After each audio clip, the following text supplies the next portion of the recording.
Welcome back to the Adventures of Mac and Anthea and part 4 of our Northern Spain adventures.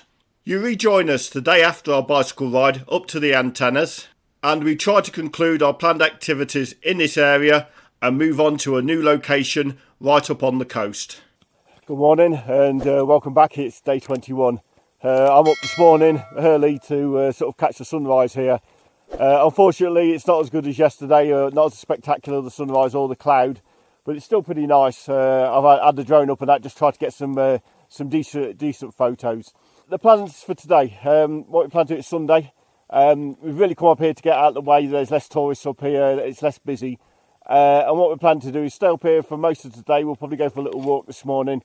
And then around 4 o'clock we're going to drop down into the valley to the more sort of, you could call them tourist areas. They're not as touristy as the coast, but still get busy over the weekend and find a park up down in the valley, possibly ready for a bike ride tomorrow. We're not sure of our plans completely because it all depends on how much charge we've actually got. We managed to get in our batteries.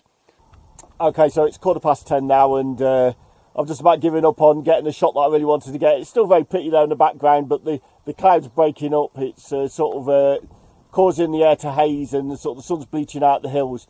Yesterday in this view, the cloud was still laying in the bottom of the valley there, really thick, and you could see the colours of all the greens of the hills and everything were really sharp, whereas this morning they're sort of washed out. So yeah, I'll put the drone away and I've sort of given up on that now.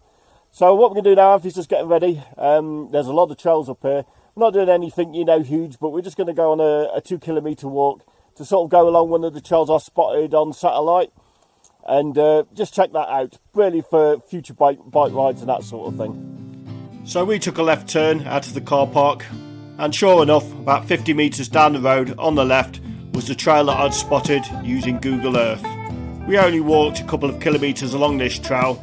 We really just wanted to blow out the morning cobwebs, but this is a definite for a bike ride in the future. You can't see it on camera, but there are loads of little trails, gravel trails all around these mountains that are just dying to be explored. I also spotted many VC Gothic churches sat on their own in hills, just desperate to be explored also. We shall definitely be returning to this location next year, so I'll have to do some further research to see if I can get close to these trails with the motorhome without making a nuisance of ourselves. So we finished our morning walk, and I took a little more footage before I settled down to once again more editing. Good morning and welcome back to day 21 of our Northern Spain adventure. As you probably guessed from the background, we're not meant to be here. Yesterday I was saying we're going to leave here and we were going to go on down to the next location. But we found by the sort of midday that we weren't going to get the e-bike batteries charged up enough for us to actually go for the ride today. So we saw a little point in moving on to a park up we had no knowledge of, didn't know how good it was going to be, and leave what was an excellent park up here. This without question is the best park up we've had so far on this trip. Okay, so the plan's more or less the same as the other day. We're going to get down the bottom, our wastes are pretty full, so we can get down the bottom, empty our waste. There's a village down below. And as I said before, nearly every major village here has got a waste disposal place. So we can get down there, empty the waste. We're going to look at a laundry sort of down there. It's one where you leave your wash and they do it for you, so we're not sure about it. So we're going to check that out, I think, a little bit. And a park up down there. And of course, in the process of things, we're going to try and get the e-bike batteries charged up a bit more, so we can finally do this Senda Duoso, and then we'll be leaving this area. So we waved goodbye to this wonderful park up and made our way back down the road to the bottom of the valley. Turn left toward AS230, then turn right onto AS230. Okay, so we're down in the nearest sort of larger village. Great little service point here. It's what I like about this area, lots of service points, they accommodate motorhomes. So yeah, it looks like you can spend the night here as well. This is an official autocaravan site, although probably not when those tables and chairs are there, because there's probably been fiestas going on and partying here. So we're getting our waste done, full up with water. Poor old Anthea was bursting this morning and the toilet was full, so I've had to empty the toilet, put it back in, and she's straight on it. So yeah, she's filling it up quicker than I can empty it. So I'll empty that again, and then we'll get on our way. Okay, talk about a day of constantly planning and replanning and making changes. We're back at the recreation area where we were going to start the Senda Duoso before. The reason being for that is, as you can probably see in the background, if I tilt you up slightly, it's pretty grey and we ain't got a lot of charge on our solar panels. So we definitely need some sort of charge to charge e-bike batteries a bit more. So what we've done is instead of stopping at the other end of the trail, we've come to this end of the trail, which incidentally is the way we'll be taking out towards the coast on the next section of our journey, just so the engine can charge up the motorhome batteries a bit, you know, as we travelled. That's basically the main purpose for it. So yeah, we're here. We're going to try and get these batteries, you know, charged up a bit, and try and get the e-bike batteries charged up a bit, but it's not looking great. And then we can get on with the Senda de Osso tomorrow. Good morning and welcome back to day 23 of our Northern Spain adventure. We were meant to be going on the Senda de Osso today, but a combination of things beyond our control means we're not going to be going. We didn't have great neighbours, we didn't have a great night's sleep. We slept, but it wasn't brilliant. And it's pretty grey, so it doesn't look like it's particularly good for filming. Our e-bike batteries, much like us, are not exactly flat, but they're not exactly fully energised either. So I think what we're going to do is we're going to bin the Senda de Osso thing. We've done a good walk here down in Proaza. We've did a good bike ride a bit further on down the valley as well. So I think we're just going to quit and move on to our next location. So we moved on to a new coastal location, but on the way we first had to stop to top up on shopping and do other essentials in the small town of Grado. Okay, so we're in the town of Grado. We've come here to do our washing. Grado's okay, seems slightly run down. Obviously what was going on has been and gone, but it ain't got a bad vibe. It's quite a nice vibe here. We've parked up it there in the background. You can probably see him there, right over there in the background there. We're doing our laundry, sort of over there in the background there. We've just had something to eat and drink in the bar behind us here, which was really good. 2 drinks and 2 large tappers, $7.40. So yeah, we're basically getting our bits and bobs done and waiting for the washing to be done. Despite being what seemed to be a very poor area, the Town Council of Grado still managed to provide a motorhome service point, despite not being a particularly touristy area. This issue with the motorhome service points actually throughout Europe really shouldn't be a big deal, but unfortunately it turns out it is. There are a lot of motorhomes throughout Europe and have been around for a very long time, so there really is no excuse for adequate motorhome service points not being provided.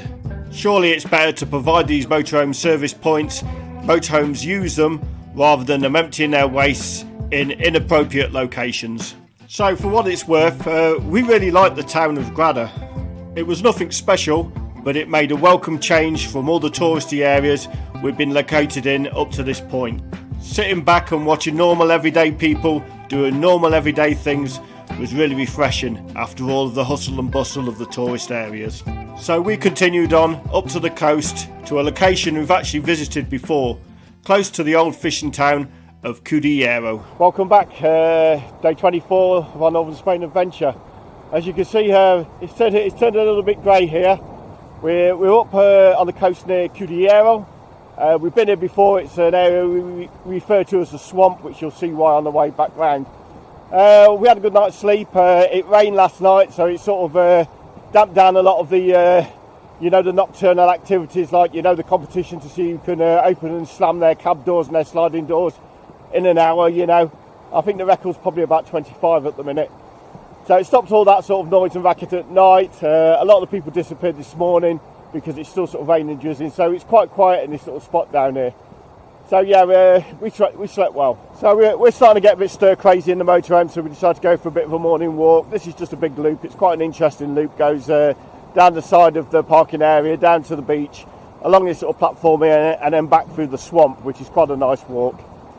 We have been here before. This was in our Northern Spain Adventures 2023. We momentarily showed this place here. Plan today is we're going to go up, back up to sort of a parking area higher out of this gully, because we need to upload some videos, and whilst internet is okay here, not really good enough for uploading.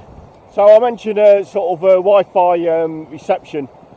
We had a little bit of a trouble with it last year. Not bad, most of the time we got away with just throwing one of the phones with a hotspot on the roof of the motorhome, and it just about worked. But this year we're using sort of a Huawei router. It's quite an old router now, but it does go to 5G. I had a couple of them I ended up with for some reason, I don't recall why, and I've hardly used them, so I fitted one in the motorhome, and it's been a great success. We've quite literally, with 5G, when we're doing the internet speed test, we've had it bouncing off the top of the gauge. It's been so strong. Yeah, so it's been really good for the most part of this trip, as opposed to last time. I did fit an external aerial, and I'll probably make a video on that later on. it was a complete waste of time and money. It was a pointing duck or something. It had cables which I had for Wi-Fi, twin cables for Wi-Fi, twin for LTE, sort of, 4 and 5G, and a SAT cable on it. So I've got one half decent, and not only does it not improve the reception, when it's connected, it reduces reception. It actually makes the situation worse, and that's regardless of what settings you go into the special menus to reset the channels and that sort of thing. Don't make a blind bit of difference unless to make it more worse. So yeah, that's not been a success. A lot of time and money and a hole in the roof, not worth having.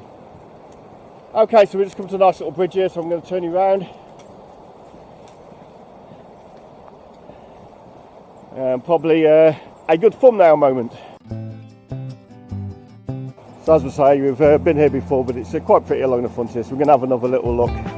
Another little beach here once you've scrambled over the cobbles to get to it. Got 3 lifeguards back there on duty today. I don't think they're going to be doing much work. Might be horrible some of these damp days, but it does mean you actually, keep the crowds down, you get the place to yourself a little bit anyway. So you've got a few little chalets here down just opposite the sea here. You won't be able to build them there now. But yeah, what a wonderful place, certainly out of season anyway, to have a little chalet.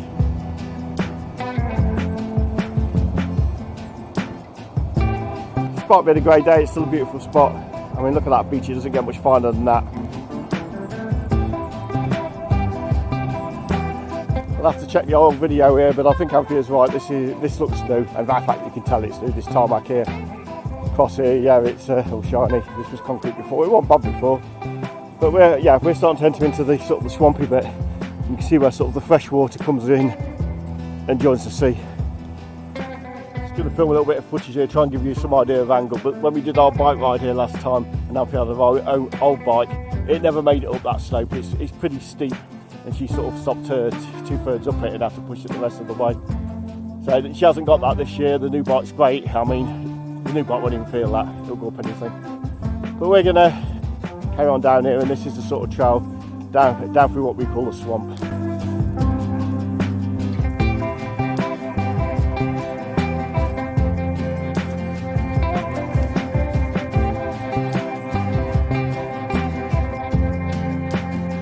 We're coming off the walkway and we're back onto the path. This takes us to a little bridge in a minute, and we'll be back onto the motorhome parking in a minute. Okay, so we're coming back on the parking area. You pay €1 here, just pay €1 once if you stay, 1 day or 5 days. Yeah, so it's not a bad park up. Okay, so we're going to get back to the motorhome, get everything packed away, stashed away, and then we're going to move in on a bit higher because we see we were down the dip up above there, and see if we can get a decent upload speed on the internet so we can upload some videos.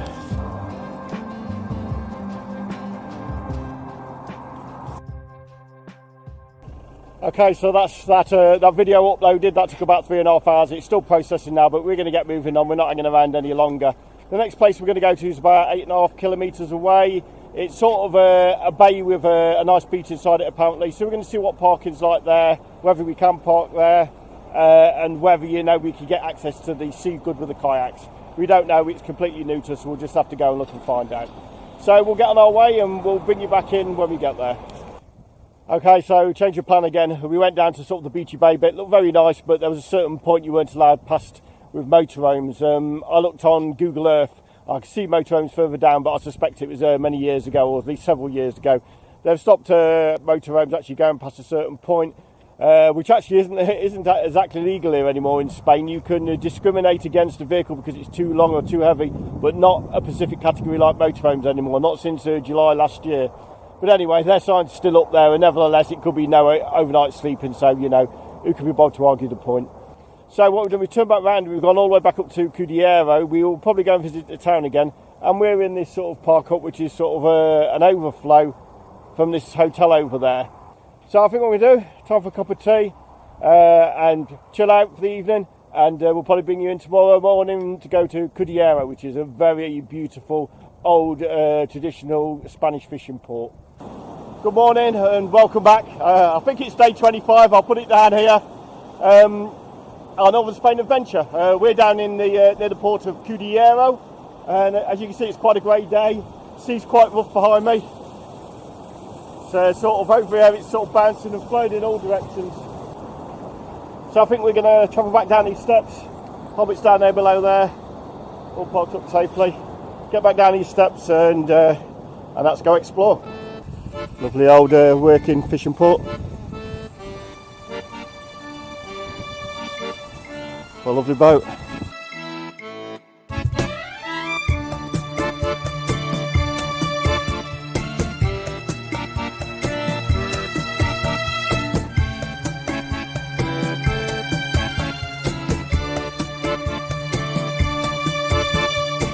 Here we are again, we've got the seabirds down here drinking the fresh water from the little stream here to the right before it actually goes in and mixes with the salt water of the sea. Everyone having a good old wash down there, look.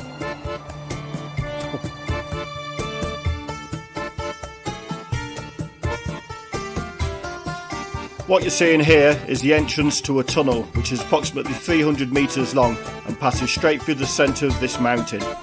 We missed this on our previous trip here. Please stay tuned, we walk the entire length of this tunnel later on in this video. One thing I keep noticing up here in northern Spain, you know, lots of places it could be England, you know, or, you know, Scotland or something like that. There's a lot of similarities. You could actually pick this harbour up and this surrounding area up and dump it on the coast to say Scotland or something, and it'd look perfectly at home.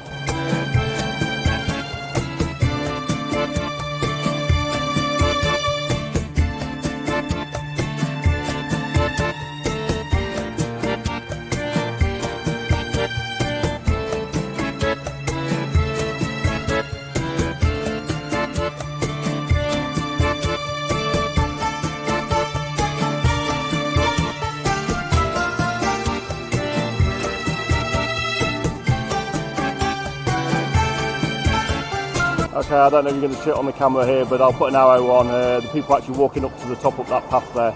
So yeah, we're going to take the gradual bit up to Lighthouse, the gradual bit up to that top, rather than the sudden steep bit.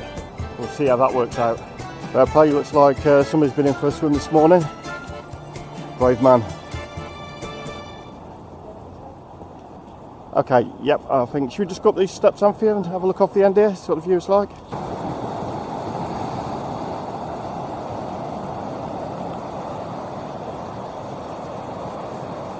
Okay, so the climb begins.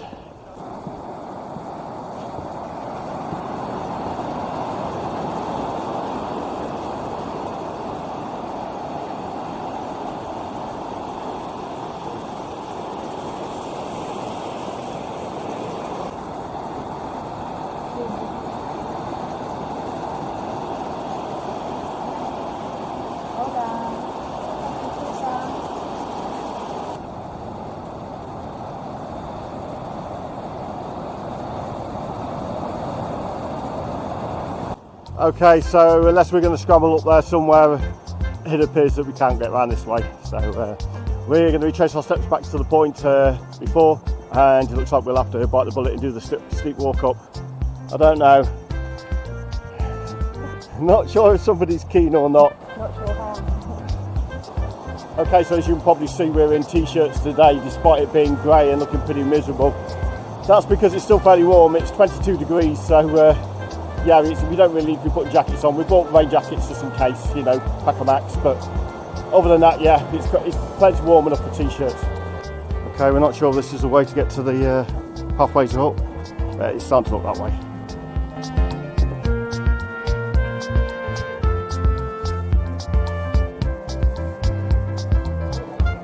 Okay, this looks like it. Route de Miradores, viewpoint route.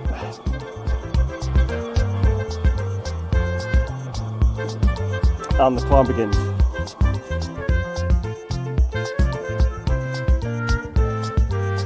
Amazing people actually get the cars up here. Look. Bloody hell.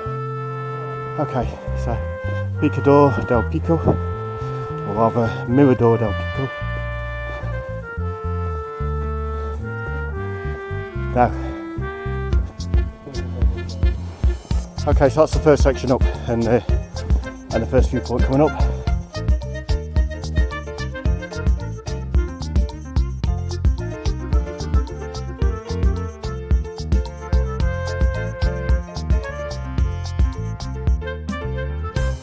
So once we'd taken in the view, we returned to the point down at the bottom and tried to pick up the other route that was going to take us along the path above the lighthouse. Okay, so we obviously came up from down there. We went up to that mirror door there where those people are going. I think first we're going to try up here and see if this takes us up to the walk before we retrace our steps all the way down to the bottom. Ah yeah, there's a little anchor on there which might mean something. Yes. Okay, this is looking hopeful. Hopefully it's the one we want. Still rooted the Miradores.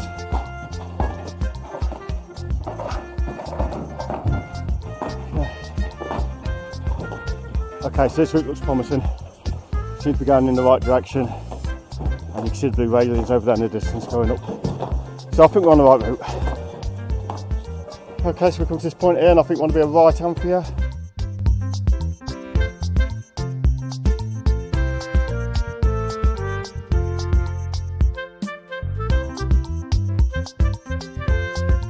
Oh, gotta say, you lived up in one of these houses here and had to lug your shopping up here, you'd be as fit as a flea. Okay, so that looks like the way down, this looks like the way up. Oh, we've got a fish now. Anchors are gone and we've got a fish. Yeah, that's it, yeah. Yeah, maybe the anchors do mean the harbour. Good point now, Anthea. Yeah, lots of places all for sale up here, look. Yeah. I wouldn't want to have to renovate these. I used to think we had it hard sometimes when I do renovation projects for people in the village. We used to take materials in by dump because the streets were so narrow. If we got narrower than that, we were even taking cement bags on the step with a moped to actually get to where we, needed to work. It was a real nightmare. But I'll tell you something, it's nothing compared to having to renovate a house up here. Oh my God. I mean, most of the job, the price would have to be getting the materials up here before you could even start. Anthea says she's not bothering going up those steps to that tower. You know what, I don't think I am either. They're lower than we are at this point. I've not seen anything we're not seeing. And it's starting to rain a bit heavier up here. Yeah, close to the cloud. Yeah, close to the cloud, yeah. Okay, we'll just go a little bit higher and then we'll make our way down. So you can just about see Cudillero through there. A nice little view over the other side here. This sort of jagged rock, tiny little bay here. You wouldn't want to take a boat or anything in there, mind. Certainly rugged coastline here on the northern side of Spain. We're all amongst eucalyptus trees here. Okay, I don't think we're going any higher. We've got sort of a 4 or 5G cell tower there. Could have been done with being parked near to that the other day when I was uploading that video. Anyway, we're going to make our way down here, I think. Okay, so we're going to make our descent down. Actually, it's not nearly as bad as it looks from the bottom. Okay, I think at this point we can take a slightly different route down, or we're going to try anyway, round to our right here. Maybe we'll pick up some anchors.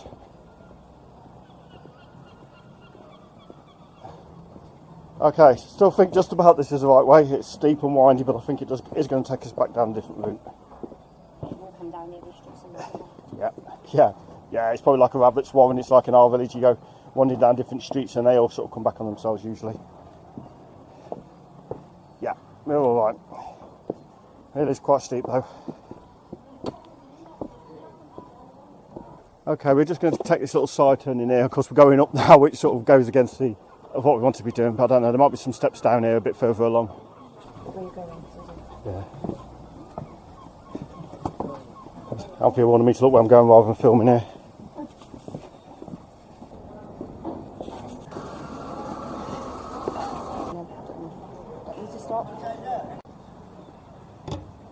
So we're coming up to that tunnel we saw earlier. I was going to Anthea onto the motorhome and go down it myself, but she decided she's going to be brave and come and have a go herself as well. So let's go and have a look at that tunnel.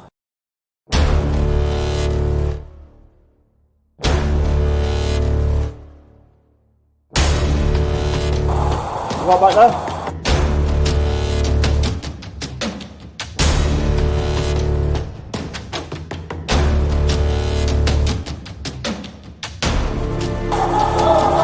Go back a minute.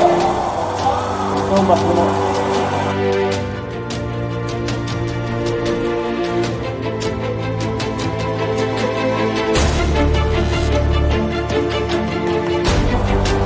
I think we're coming out at the end here. I'm not sure what the audio is going to come out like here. We've got fast rushing water down below us and sort of echo coming off the side of the tunnel.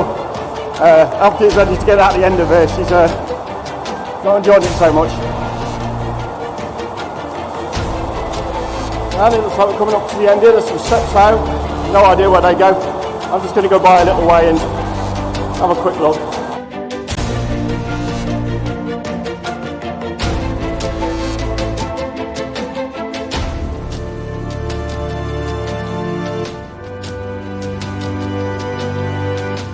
Okay, this just appears into depth, so I think that's as far as we're going.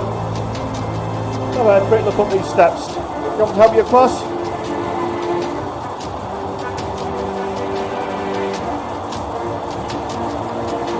Well done. Yes, have a quick look up there, Sean.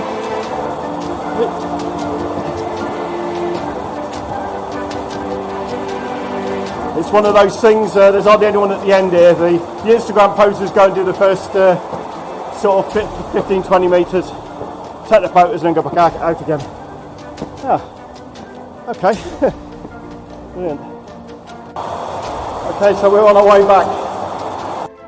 Unfortunately, there's very little historical information about this tunnel, and what there is very conflicting. What we do know is this water is from the River Pinheira, which, despite all the elaborate theories, I think is nothing more than an overflow for the river to stop it from flooding through the town. I'm alright. Okay, so we're out of the tunnel now. That was 300 metres long, and we're only a stone's throw away from the park up at the harbour where the motorhome is. A bit different from last time. It was mixed cars and motorhomes last year. Now it's motorhomes only, and we've noticed blue lines, which sometimes means pay, but we couldn't see any pay machines, so hopefully we ain't got the ticket when we get back. If not, we'll just have to file it like we normally do. As it happens, we timed this visit just right. More luck than judgment, but as we return to the motorhome, the traffic was starting to queue down the valley and into the town. If you plan to visit Cudillero in season, I recommend getting in and out before 11:30. Okay, we're back at the sort of harbour parking here. So a quick look at the signs. Yeah, exclusively for authorised vehicles and motorhomes. And then Anthea spotted a sign on the fence giving details of a payment app. Thankfully, up until now, we haven't received a fine via the post. Okay, so we're back. Doesn't look like we've got a ticket. Whether you get one for the post or not, I don't know. But it does look like you're meant to pay. It looks like a €5 and you've got to pay something for an app or whatever. We just didn't spot it. Okay, so we're at our park up. We just got out of Cudillero in time. It was manic in there. They were queuing all the way down the hill, which sort of leads down to the actual port. Yeah, so it was getting really manic. The Spanish tend to sort of get up early in the morning. They have their sort of breakfast or break around 10 to 10:30, and then they start doing things. And that was, by 11 it's really busy, and that was a classic example of that. And so we come to the end of part 4 of our Northern Spain adventure. In part 5, we continue on along the coast to a coastal town called Cudillero, which is perfect for cliff-top walks and rides. We explore the cathedrals, a famous rock formation that arches out from the cliffs and into the sea, and finally turn back inland for our journey home. So all that remains is to thank you for watching. Please hit like and subscribe, and we'll see you next time.